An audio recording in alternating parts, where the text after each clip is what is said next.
നമസ്കാരം PCV വാർത്തകളിലേക്ക് സ്വാഗതം. ഞാൻ സ്നേഹ. പ്രധാന വാർത്തകൾ.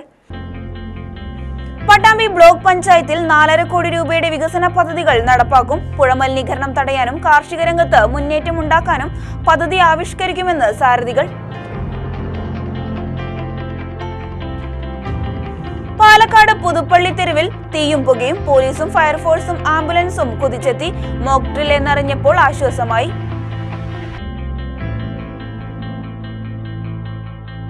പാലക്കാട് ജില്ലാ ബദിര ചെസ് ചാമ്പ്യൻഷിപ്പ് സമാപിച്ചു. പട്ടാമ്പി NDFC കോളേജിന് ഓവറോൾ ട്രോഫി. ജില്ലയിൽ നിന്ന് മത്സരിച്ചത് 10 ടീമുകൾ.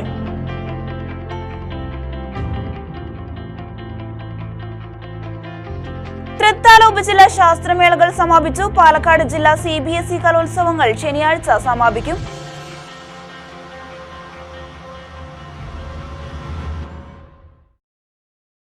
വിശദമായ വാർത്തകളിലേക്ക്. പട്ടാമ്പി ബ്ലോക്ക് പഞ്ചായത്തിൽ ഈ വർഷം 4.5 കോടി രൂപയുടെ വികസന പദ്ധതികൾ നടപ്പാക്കുമെന്ന് ബ്ലോക്ക് പഞ്ചായത്ത് പ്രസിഡന്റ് കമ്മുക്കുട്ടി എടത്തോളും വികസന standing committee chairman VM Muhammad അലിയും അറിയിച്ചു. പട്ടാമ്പി മീഡിയ സെന്റർ സംഘടിപ്പിച്ച മീറ്റ് ദ പ്രസ് പരിപാടിയിൽ പങ്കെടുത്തുകൊണ്ട് സംസാരിക്കുകയായിരുന്നു ഇരുവരും. പുതിയ തദ്ദേശ ഭരണസാരഥികൾ നിലവിൽ വന്നിട്ട് 1 വർഷം പിന്നിടുന്ന പശ്ചാത്തലത്തിലാണ് Pattambi media centre block panchayat സാരഥികളെ പങ്കെടുപ്പിച്ചുകൊണ്ട് മീറ്റ് ദി പ്രസ് സംഘടിപ്പിച്ചത്. പട്ടാമ്പി ബ്ലോക്ക് പഞ്ചായത്ത് പ്രസിഡന്റ് കമ്മുക്കുട്ടി എടത്തോൾ, വികസന standing committee chairman VM Muhammad Ali എന്നിവരാണ് വികസന പ്രശ്നങ്ങൾ അവതരിപ്പിച്ച് സംവദിച്ചത്. ഫണ്ട് ചെലവഴിക്കുന്ന കാര്യത്തിൽ പാലക്കാട് ജില്ലയിൽ 12ാം സ്ഥാനത്തായിരുന്ന പട്ടാമ്പി ബ്ലോക്ക് പഞ്ചായത്ത് ഇപ്പോൾ 2ാം സ്ഥാനത്താണ്. 4,53 ലക്ഷം രൂപയാണ് ഈ വർഷം പ്ലാൻ ഫണ്ടിൽ വകയിരുത്തിയിട്ടുള്ളതെന്നും ബ്ലോക്ക് സാരഥികൾ പറഞ്ഞു. ഈ പുതിയ ഭരണസമിതി അധികാരത്തിൽ വരുമ്പോൾ പാലക്കാട് ജില്ലയിൽ നമ്മൾ 12ാം സ്ഥാനത്താണ് നമ്മൾ നിന്നിരുന്നത് ഫണ്ട് ചെലവഴിക്കുന്ന കാര്യത്തിൽ. അന്ന് കഴിഞ്ഞ വർഷം വെച്ച പദ്ധതികളും പിന്നീട് വെച്ച പദ്ധതികളും ഉൾപ്പെടെയുള്ള കാര്യങ്ങൾ നമ്മൾ വളരെ സ്പീഡായിട്ട് ചെലവഴിച്ചുകൊണ്ട് 2ാം സ്ഥാനത്ത് എത്തി നിൽക്കുകയാണ്. പരമാവധി എല്ലാ ഫണ്ടുകളും ചെലവഴിച്ചു കൊണ്ടുപോയി. അതിൽ കാർഷിക രംഗത്ത് ഫണ്ടുകൾ വെച്ചിട്ടുണ്ട്, റോഡുകളുടെ കാര്യത്തിൽ ഫണ്ട് വെച്ചിട്ടുണ്ട്, കുടിവെള്ള ക്ഷാമത്തിന് ഫണ്ട് വെച്ചിട്ടുണ്ട്. അങ്ങനെ കുറേ ഫണ്ടുകൾ കഴിഞ്ഞ ഭരണസമിതി വെച്ച ഫണ്ടുകളും പിന്നീട് കിട്ടിയ കുറച്ച് സംഖ്യകൾ വെച്ചുള്ള ഒരു വലിയ വികസന മുന്നേറ്റം ഉണ്ടാക്കാൻ വേണ്ടി സാധിച്ചിട്ടുണ്ട്.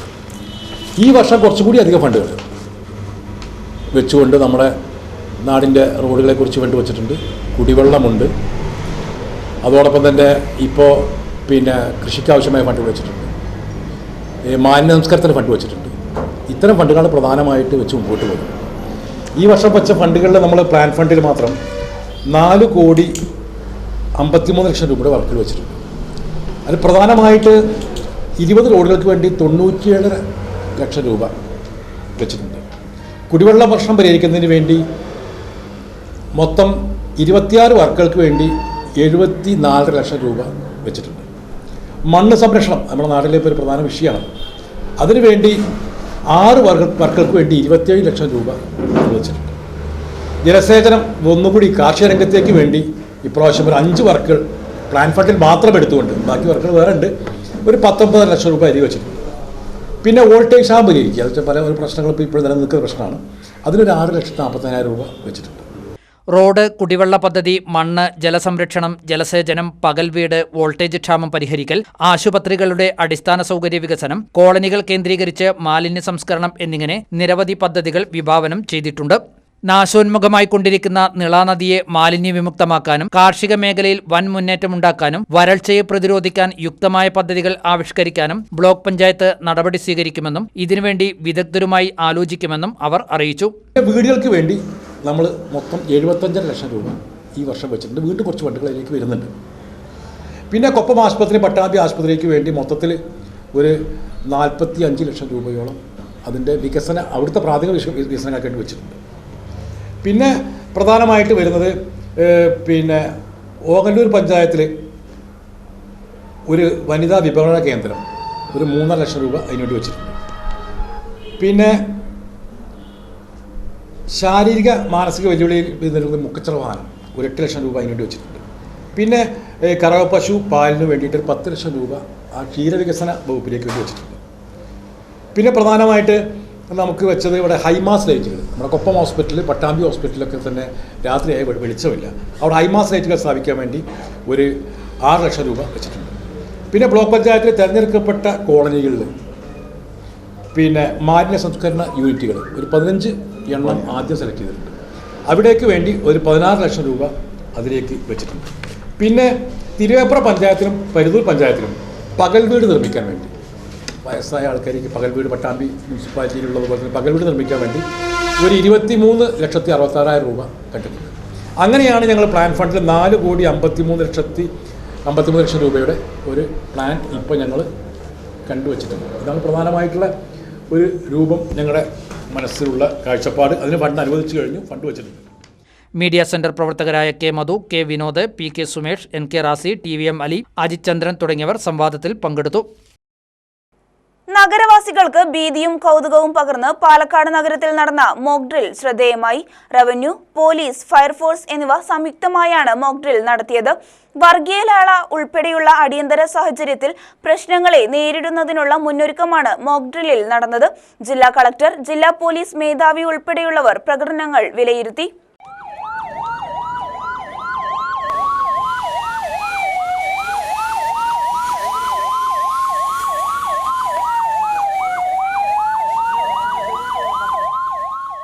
സൈറൺ മുഴക്കി പോലീസ് വാഹനങ്ങളും ആംബുലൻസും ഫയർഫോഴ്സും പുതുപ്പള്ളി തെരുവിലേക്ക്. കണ്ടുനിന്നവരെല്ലാം ഒന്നു ഞെട്ടി. സംഭവം എന്താണെന്ന് തിരിച്ചറിയാതെ അങ്കിലാപ്പിലായവർ വണ്ടിയുമെടുത്ത് പിറകെ വിട്ടു. പുതുപ്പള്ളി തെരുവിൽ നിന്ന് തീയും പുകയും ഉയരുന്നതായിരുന്നു കാഴ്ച. ഫയർഫോഴ്സിന്റെ അധ്വാനത്തിൽ പുക ഇത്തിരി ശമിച്ചപ്പോൾ റോഡിൽ ജനം കൂട്ടം കൂടി നിൽക്കുന്നു. കുതിച്ചെത്തിയ വാഹനങ്ങളിൽ നിന്ന് പുറത്തിറങ്ങിയ പോലീസുകാർ റോഡിൽ നിൽക്കുന്ന ഓരോരുത്തരെയായി പിടിച്ച് ബസ്സിൽ കയറ്റി.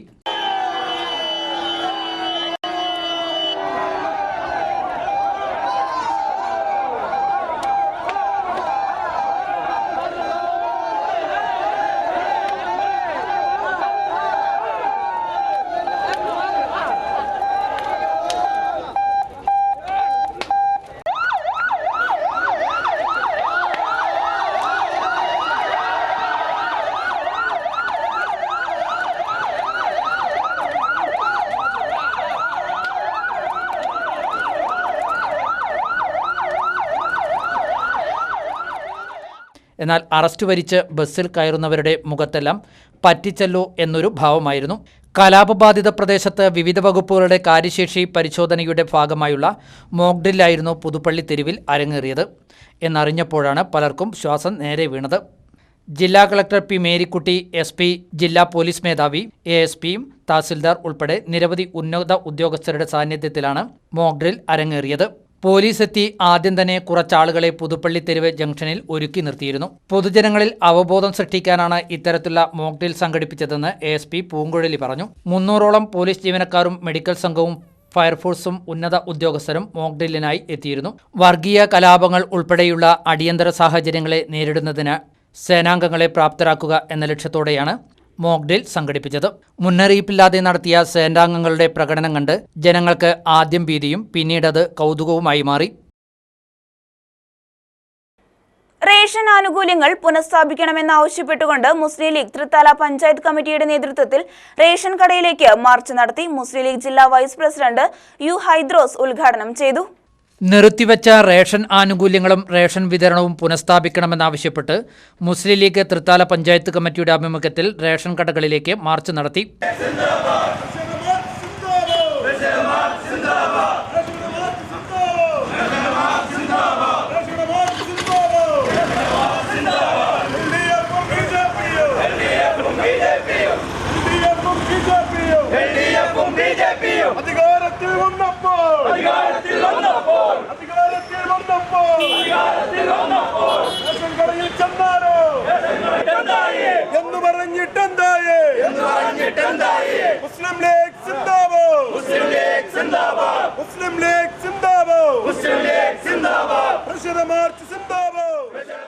ജില്ലാ League vice president V Haidros march ഉദ്ഘാടനം ചെയ്തു. കഴിഞ്ഞ ഗവൺമെന്റ് ഒരു ഉറുപ്പിയക്ക് പാവപ്പെട്ട ആളുകൾക്ക് അരി കൊടുക്കുന്ന ഒരു സംവിധാനമുണ്ടായി. ഇതൊക്കെ തന്നെ ഇവിടെ കാണുന്നത് ഈ പാവപ്പെട്ട ജനങ്ങളെ, കേരള സംസ്ഥാനത്തിലെ ജനങ്ങളെ പട്ടിണിപ്പാവങ്ങളാക്കാതെ അവർക്ക് ഭക്ഷിക്കാനുള്ള അവസരം, ഭക്ഷണ സാധനങ്ങൾ കൊടുക്കുന്നതിന് വേണ്ടിയാണ് ഇത് ഇവിടെ ഉസ്മാന് റേഷൻ കടയിലേക്കുള്ള സമരമല്ല. നേരെ മറിച്ച് ഇത് രാജ്യത്ത് ജനങ്ങൾ അനുഭവിക്കുന്ന കാര്യത്തിനെക്കുറിച്ച് ജനങ്ങളെ അവബോധം കൊടുക്കുന്നതിന് വേണ്ടി ഈ കേരള സംസ്ഥാന ഗവൺമെൻറ്റിനെതിരായുള്ള സമരമാണ്. അതാണ് നിങ്ങൾ മനസ്സിലാക്കേണ്ടത്. 1966 ആരംഭിച്ച ഈ സ്റ്റാറ്റ്യൂട്ടറി റേഷനിങ് സമ്പ്രദായം എല്ലാ കാരണവശാലും ഈ ഗവൺമെൻറ് അധികാരത്തിൽ കയറി 4 മാസക്കാലമായി തകർക്കപ്പെട്ടിരിക്കുകയാണ്. നമുക്കറിയാം, 1966 ശേഷം ഈ രാജ്യത്ത് നിലവിൽ വന്ന എല്ലാ ഗവൺമെൻറ്റും, അത് ഇടതുപക്ഷമായാലും ശരി, വലതുപക്ഷമായാലും ശരി, ഏത് ഗവൺമെൻറ് ആയാലും ശരി, ഇവിടെ ജനങ്ങൾക്ക് അനുവദിച്ചിരുന്ന റേഷൻ സമ്പ്രദായം അതിനെ പൂർവാധികം ശക്തിയോടെ നടപ്പാക്കിക്കൊണ്ടിരിക്കുന്ന ഒരു സാഹചര്യമാണ് നിലനിന്നിരുന്നത്. മുസ്ലിം ലീഗ് തൃത്താല മണ്ഡലം പ്രസിഡന്റ് പത്തിൽ അലി അധ്യക്ഷത വഹിച്ചു. ജില്ലാ Pravasi league secretary K V Mustafa, block panchayat അംഗം കെ വി ഹിളർ, വാർഡ് മെമ്പർമാരായ Hairunisa Mustafa, Sujatha, M Nawaf, K V Muhammad തുടങ്ങിയവർ പങ്കെടുത്ത് സംസാരിച്ചു. വിദ്യാർത്ഥികളെ ദേശവിരുദ്ധരായി ചിത്രീകരിക്കാനാണ് കേന്ദ്ര സർക്കാർ ശ്രമിക്കുന്നതെന്ന് CPM ജില്ലാ സെക്രട്ടറി CK രാജേന്ദ്രൻ പറഞ്ഞു. JNU വിദ്യാർത്ഥി നജീബ് മുഹമ്മദിന്റെ തിരോധാനത്തെക്കുറിച്ച് അന്വേഷിക്കണമെന്നാവശ്യപ്പെട്ട് SFI പോസ്റ്റൽ സൂപ്രണ്ട് ഓഫീസിന് മുന്നിൽ നടത്തിയ മാർച്ച് ഉദ്ഘാടനം ചെയ്യുകയായിരുന്നു അദ്ദേഹം.